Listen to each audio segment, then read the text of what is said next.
कि बस खड़ी रही पत्थर की तरह,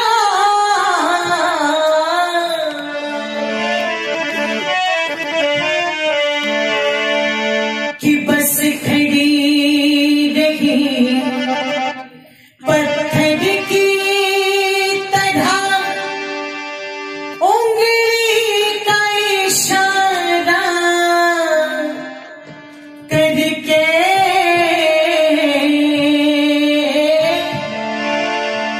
कि अंदर से ममता का प्यार आता था उमड़ उमड़ के, बस अंदर से ममता का प्यार आता था उमड़ उमड़ के, बस खड़ी रही पत्थर की तरह, बस खड़ी रही पत्थर की तरह, उंगली का इशारा करके अंदर से ममता का प्यार आता था उमड़ उमड़ के, बस अंदर से ममता का प्यार आता था उमड़ उमड़ के, बस अंदर से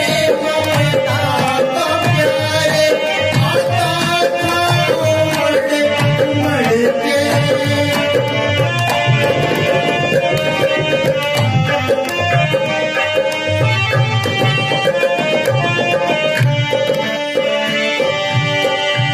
देख रही थी पन्ना पड़े बेटे की तस्वीर को, शोल में लिपटे नाजुक नाजुक सुंदर से शरीर को, शोल में लिपटे नाजुक नाजुक सुंदर से शरीर को, राज की सत्ता पागल कर गई आज दिखे बनवीर को, जालिम ने बच्चे के पेट में कौप दिया शमशीर को, जालिम ने बच्चे के पेट में कौप दिया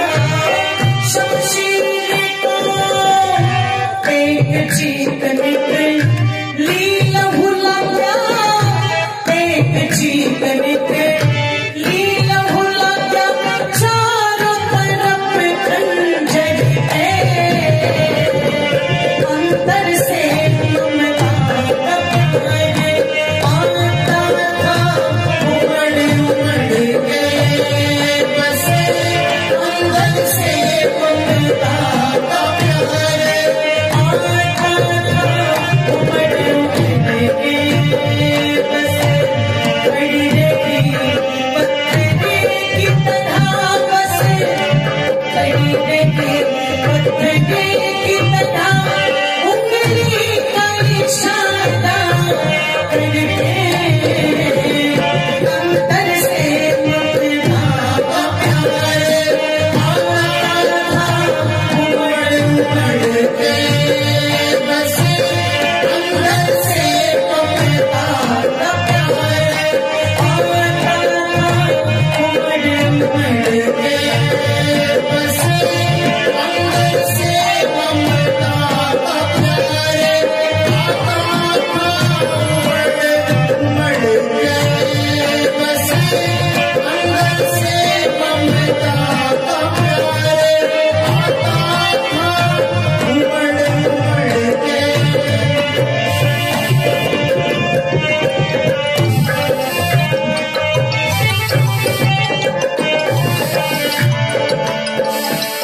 जिस बालक को गोद में लेकर के सीने से दूध पिलाया, और कहते हैं जब बच्चा उस क्रिया में होता है तो कई बार माँ के बाल खींचेगा, कई बार कानों के कुंडलों को हाथ लगाता है, अपनी नन्ही नन्ही आंखों से एकटक माँ को देखता है। क्यों देखता है? क्योंकि वो जानता है इससे ज्यादा सुरक्षित जगह मेरे लिए कोई दूसरी बोलो हो भी नहीं सकती। बचपन में कोई बच्चे को मार दे तो दौड़ा दौड़ा किसके पास जाएगा? और जितनी आसानी से बालक माँ को अपनी बात कह देता है, उतनी आसानी से शायद किसी और को कह भी। ध्यान रखिए, माँ वो होती है जो बिना कहे सब कुछ समझ जाती है, जिसकी गोद में सबसे ज्यादा सुरक्षा लगती है। व्यक्ति जीवन से हताश हो जाए, निराश हो जाए, एक बार माँ की गोद में लेट जाए, मैं समझती हूँ सारा तनाव दूर हो जाता है। तो जिस माँ को एक तक देखा होगा उस बालक ने, और माँ ने कहा होगा माँ तेरी गोद से ज्यादा सुरक्षित मेरे लिए कुछ नहीं है, उसी गोद से हटा करके पलंग पर डाल दिया और कोई उसी के सामने काट गया, तो सोचना वो कितनी बड़ी देवी रही। इसलिए क्या कहा?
नमन करते हैं उस देवी को जिसने दूसरे की संतान को बचाने के लिए अपनी संतान की कुर्बानी दी। और ये व्रत अगर पन्नाधाय न लेती, ये संकल्प अगर पन्नाधाय न लेती तो उदय सिंह ना होते, और अगर उदय सिंह ना होते तो महाराणा प्रताप भी नहीं होते। ये संकल्प रहा उनके जीवन में, तब जाकर के कहीं ना कहीं मेरी माताओं ये संस्कृति बच पाई है ना। ये संस्कृति जिसका नाम पूरी दुनिया के अंदर है, और आज भी जिसके कारण भारत को एक अलग गरिमा से देखा जाता है। इसलिए ऋषिदानंद चाहते थे कि व्यक्ति जो है वो अपने जीवन को व्रती बनाए, इसलिए जो लोग कहते ना समाज व्रत को नहीं मानता, कौन कहता है? हम तो रोज आहुति दिलवाते हैं ये कह करके तुम व्रत लो अपने जीवन के। आदरणीय बाबूजी ये राशि दे के सम्मानित कर रहे हैं, भैया ने भी ये राशि दे के सम्मानित किया, मैं उनका धन्यवाद करती हूँ, बहुत बहुत धन्यवाद। और आदरणीय हमारे मंत्री जी आप भी राशि दे के सम्मानित कर रहे हैं, उनका भी धन्यवाद। पीछे से भी हमारी जो आदरणीय आशा जी और अच्छा आपने भी सम्मानित किया है, उनका भी बहुत बहुत धन्यवाद। माताओं का निवेदन अंत में बस इतना कर दूं कि अच्छे व्रतों को जीवन के अंदर धारण करना ये महर्षि दयानंद ने बतलाया है ना। ऋषि दयानंद तो खुद व्रती थे और हमारे कोषाध्यक्ष जी भी ये राशि दे के सम्मानित कर रहे हैं, उनका धन्यवाद। ऋषि दयानंद जी का जीवन तो खुद व्रत में था। अच्छा एक बात बताओ, महर्षि दयानंद के जीवन में व्रत ना होता कि महिलाओं की शिक्षा होनी चाहिए तो आज बेटियां पढ़ पाती क्या? क्योंकि एक समय कन्नू महाराज चाहे एक नंबर का नालायक क्यों ना हो तब भी उसे घी के लड्डू बना बना के खिला रही, ले बेटे पढ़ ले तू, है ना, तेरे दिमाग से ज्यादा काम लेना पड़ेगा, लड्डू खा ले, है ना, पढ़, कोई काम मत करिए बिल्कुल भी। और लड़की बेचारी पढ़ने बैठती तो क्या कहती, कहीं नहीं तुझे डिप्टी कलेक्टर बनना, चल बाद में पढ़ लियो। ऐसा ही होता है कि नहीं होता? अब वो चीजें धीरे धीरे खत्म हो रही हैं, कम हो रही हैं, पर एक समय ये पक्षपात था, इसलिए बेटियों को पढ़ाते नहीं थे और लोगों की मानसिकता इतनी छोटी थी, पढ़ लिख ली तो पता नहीं चिट्ठी लिख लिख के कहाँ चली जाएंगी, यहां तक बोलते थे। पर शिक्षा के लिए किसने काम किया? ऋषि दयानंद ने। आज सरकार ने जिसको अपना नारा बना लिया ना, बेटी बचाओ बेटी पढ़ाओ, ये नारा सरकार का नहीं है, ये नारा तो महर्षि दयानंद और आर्य समाज का नारा है। जो सम्मान मातृशक्ति को दिलवाया, मैं एक घटना बता दूं, झज्जर के पास की घटना है। मथुरा के एक उपदेशक महर्षि किशोरी लाल जी प्रचार कर रहे थे और जो पुरुष हैं वो तो चौपाल पर बैठे थे और जो माताएं हैं वो नीचे बैठी थी सड़क पर। और हरियाणा में आज भी परंपरा है, भैंसों को नहलाने के लिए तालाब पर ले जाते तो वो गोबर करती चली जाती और गोबर करती आ जाती हैं। तो सड़कें कैसी रहती हैं? बिल्कुल हाँ गोबर वाली पीली पीली टाइप, है ना, रहती है ना वो। तो अब पता लगा वो बेचारी गोबर पर बैठी हैं, ये चौपाल पर चढ़े बैठे हैं। महाशय जी ने देखा चौपाल में तो बहुत जगह है, उन्होंने सरपंच जी से कहा, सरपंच जी इन माताओं को भी ऊपर चौपाल पर बुला लीजिए आप, ये नीचे बैठी हुई है बेचारी गंदगी में, इनको ऊपर बुला लो। तो सरपंच ने क्या बोला? बोले अगर बीरबानी भी चौपाल पे चढ़ेंगी तो हम कित डूब के मरेंगे। अच्छा चलो, प्रधान जी ने मोहर लगा दी, ऐसा ही था और ये वास्तविकता थी। चौपाल के सामने से, फरस के सामने से निकलती थी तो घूंघट निकाल के निकलती थी, चाहे कोई बैठा हो या न बैठा हो। तो कहते हैं जब सरपंच ने ये कहा अगर बीरबानी चौपाल पर चढ़ेंगी तो हम कित डूब के मरेंगे, उसने कहा क्यों? बोले ये तो अनपढ़ हैं, ये मूर्ख है, इन्हें कुछ पता नहीं, ने तो वहीं बैठे रहने दो। तो एक काले रंग की कुतिया वहां पर बैठी थी चौपाल पर, तो तुरंत उन्होंने क्या बोला, अच्छा माताएं तो अनपढ़ हैं, ये तो इसलिए चौपाल पर नहीं चढ़ सकती, ये कुतिया क्या पीएचडी पास है, ये तुमने चौपाल पर बैठा रखी।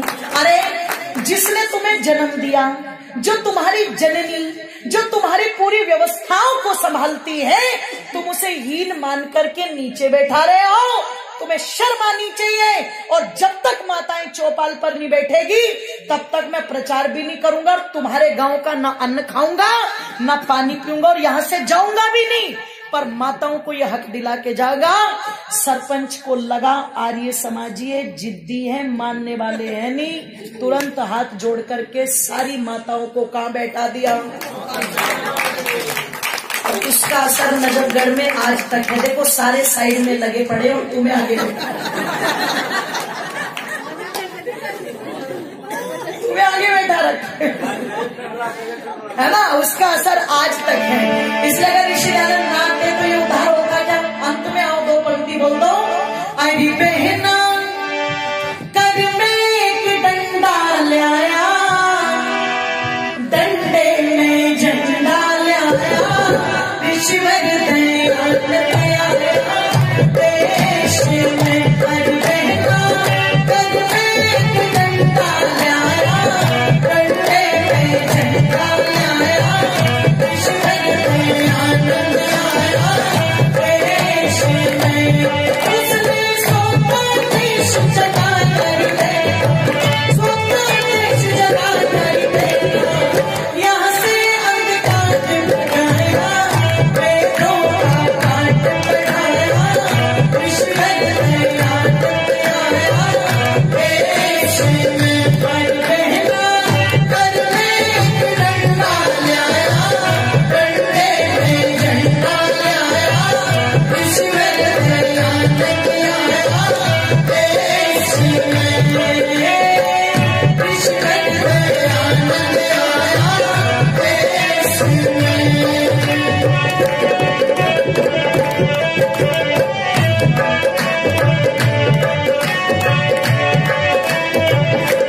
ऋषि से पहले ज्ञान यहाँ पर नहीं पढ़ाई जाती, ऋषि से पहले ज्ञान यहाँ पर नहीं पढ़ाई जाती।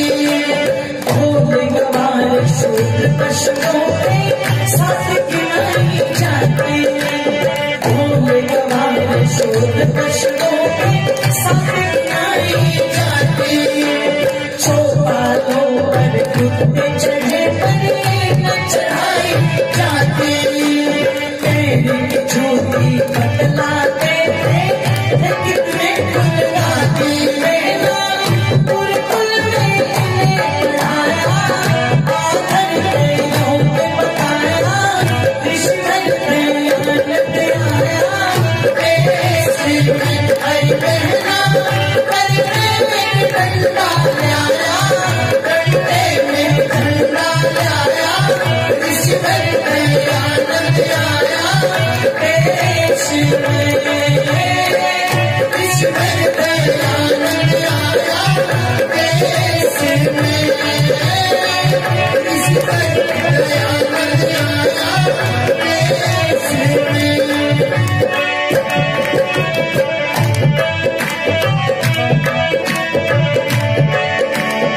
ऋषि दयानंद की मेहरबानी रही, नहीं तो पता लगा 60 साल का बूढ़ा 19 साल की लड़की के साथ में विवाह कर दिया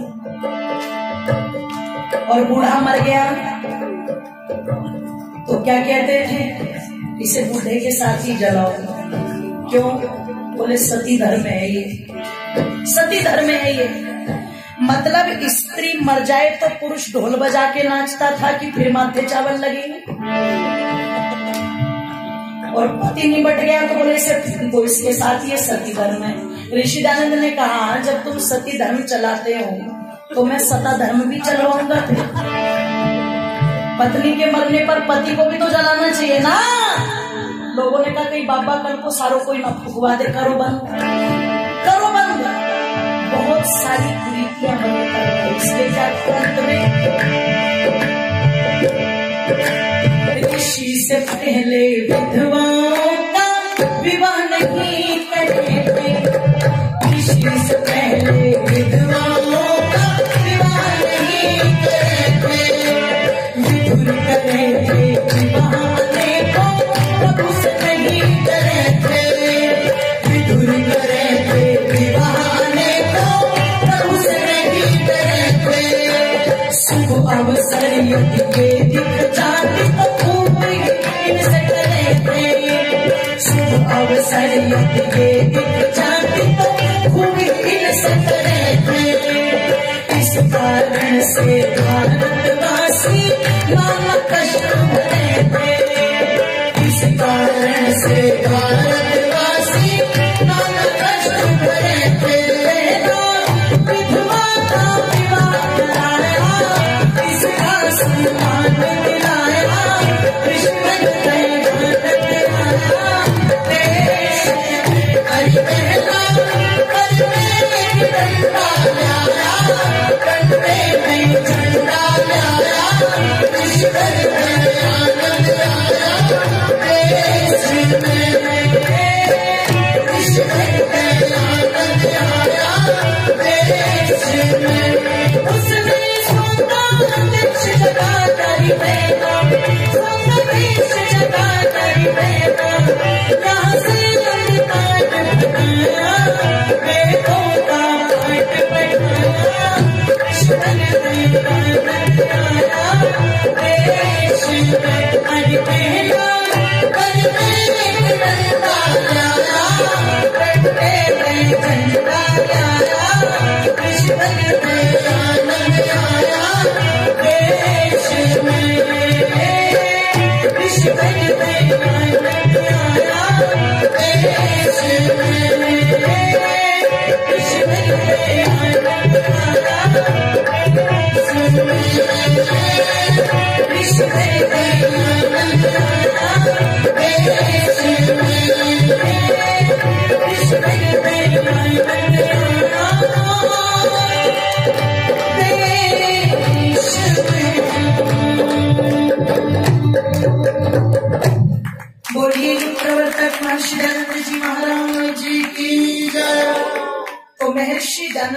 जीवन का संकल्प जो था वो व्रतों में बंधा हुआ था। इसलिए आर्य समाज कहता है व्रत करो जो तुम्हारे यहलोक और परलोक दोनों को बना दे। तो दो प्रकार के व्रत हैं, एक शारीरिक व्रत है, एक आत्मिक व्रत है। हम शरीर के शोधन के लिए भी आयुर्वेद के अनुसार भोजन छोड़ सकते हैं, कोई दिक्कत नहीं। लेकिन यदि सच में जीवन का उद्धार चाहते हो मेरी माताओं, तो सच्चे व्रत करो, नकली व्रतों का समर्थन मत करो। टीवी वाले तुम्हें पाखंड सिखा रहे हैं और तुम उन पाखंडों को सीखती जा रही हो। पर एक बात ध्यान रखना, ये नाटक है और जीवन के अंदर अगर नाटक आ जाता है तो वास्तविकता समाप्त हो जाती है, और जहां वास्तविकता समाप्त हो जाती है वहां पर जीवन के अंदर कलेश स्वतः ही उत्पन्न हो जाता है। इसलिए कहा जाता है simple living and high thinking. साधारण वेश में जियो लेकिन विचारों को ऊंचा रखो।